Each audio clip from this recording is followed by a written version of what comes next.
Hello my friends and welcome to this tutorial and guide for the Oasis Hole 2 Par 4. This is also hole number 7 in the Cinco de Mayo tournament. I'm going to play this one from the front tee, which is a rookie division. I'm going to give you some tips on how to play this one in the best way possible. And this is a par 4. You can be fooled a little bit here because it kind of looks like a par 5. In some situations, and all the Oasis holes is very tough as they are over open water, which means that the ball is affected more by the wind than normal. So we're going to go with our extra mile here. We are going to use a ball with a little bit more distance.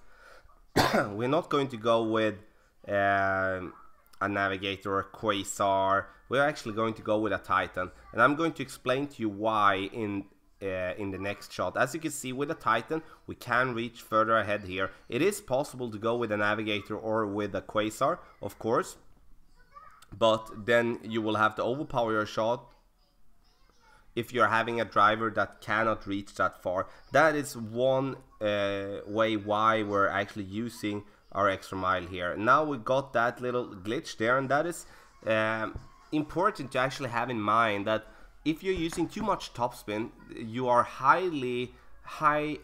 it's a high likability that you will be rolling like I do. So if you're playing with a big topper, for an example, which is a possible club to go with, then you don't use that much topspin because you will most likely be a little bit fooled by the ball guideline. And to avoid that type of bounce or like roll that we did, we need to aim with less topspin combined with a little bit more to the right or a little bit more to the left, not in the middle there. So from this type of distance we're going to have the big dog, and as you can see with a Titan ball and now with this type of situation we are going to be able to reach here. But maybe with a Navigator and Quasar ball and we reach maybe 15-20 yards before that, which is highly possible to just stay on that fairway, that will give us a really tough time to reach for the green and that we need to overpower. This shot is very tough, especially with high wind. It's going to be 2 bars of backspin when going into the rough, and I'd rather go that way instead of bouncing it before, as it's so much easier in my opinion to hit this rough. As you can see, we're going to have 1.4 in wind, but I basically adjusted it as we did have 3, and the thing that I did there was slightly over adjusting it, but that is something that you need to have in mind when you play this hole in the tournament or in regular tour play, as the ball will be affected way more than the wind. So if you do have 5 miles per hour, or you have, let's say you have 3 miles per hour for an example, then I would adjust for 5, as the ball will be kicked out to the left, to the right, and that also of course applies with tailwind or headwind. If you're going to play with the rough, it's very important that that you hit the rough and don't miss the rough.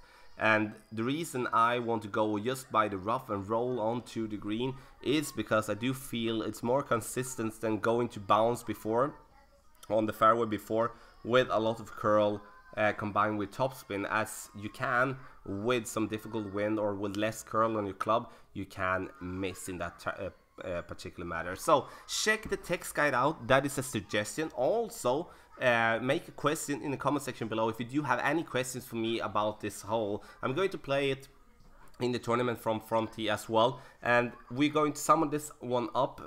This is the Oasis Hole 2 Par 4, also hole 7 in the Cinco de Mayo tournament, played from the front tee, which is the rookie division.